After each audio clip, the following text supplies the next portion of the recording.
ایک مرتبہ پھر ملک کے اندر لانگ مارچ کی باتیں ہو رہی ہیں اور لانگ مارچ ہو رہا ہے۔ ایک مرتبہ پھر ملک کے اندر خونی انقلاب کی باتیں ہو رہی ہیں۔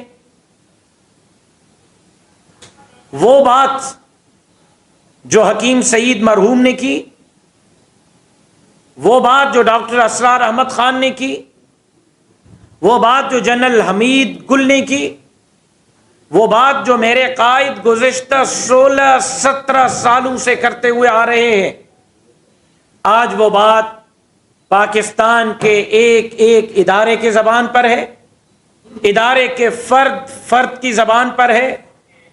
آج پاکستان کے عوام، پاکستان کے صحافی، پاکستان کے تاجر اسی بیانیے پر غور اور فکر کر رہے ہیں جو بیانیہ 16 سال پہلے میرے قائد مولانا فضل الرحمان صاحب نے قوم کو دیا۔ یقیناً آج یہ بات ماننا پڑے گی کہ مولانا فضل الرحمان کا موقف، جس کو توڑ موڑ کر بھی پیش کیا گیا، جس پر ہمارے مذاق بھی اڑائے گئے، جس پر مولانا فضل الرحمان کو تنقید کا نشانہ بھی بنایا گیا، جس پر مولانا فضل الرحمان کے راستے کی رکاوٹیں بھی بنائی گئیں، جس پر مولانا صاحب کو بیانیہ واپس لینے کے لیے نیب اور باقی معاملات سے ڈرانے کی بھی کوشش کی گئی، آج وقت نے ثابت کر دیا کہ مولانا فضل الرحمان صاحب کا وہ بیانیہ عمران خان یا فتنہ خان کے بارے میں 100% درست تھا۔ میں پوچھنا چاہتا ہوں کہ جہاد مارچ، تم جہاد مارچ کر رہے ہو، تم تو فتنہ مارچ ہو کہ تم ارشد شریف شہید کے لیے اقرار کر چکے ہو کہ ارشد شریف شہید کو باہر بھیجنے پر میں نے مجبور کیا۔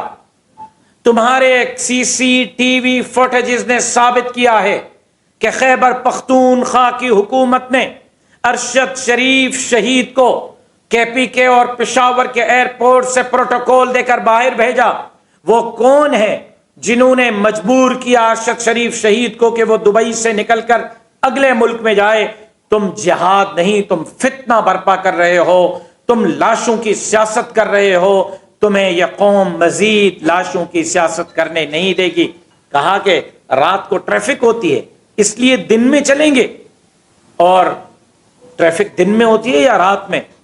اپنے طرح کی اصلاحات پیش کرتا ہے۔ چونکہ لوگ نہیں ہیں، 2-2.5 ہزار 3 ہزار سے زیادہ لوگ نہیں جو دن میں بھی ایک شہر میں جہاں سے گزر رہا ہے اکٹھے ہو رہے ہیں میوزک کے لیے، مخلوط ڈانس کے لیے، بے حیائی، فحاشی اور اوریانی کے لیے، اس کو کیش کرانا ہے۔ عمران خان کا یہ مارچ مکمل فلاپ ہو چکا ہے۔ مارچ کرنا ہے تو عمران خان مولانا فضل الرحمان کی شاگردی میں آ جاؤ۔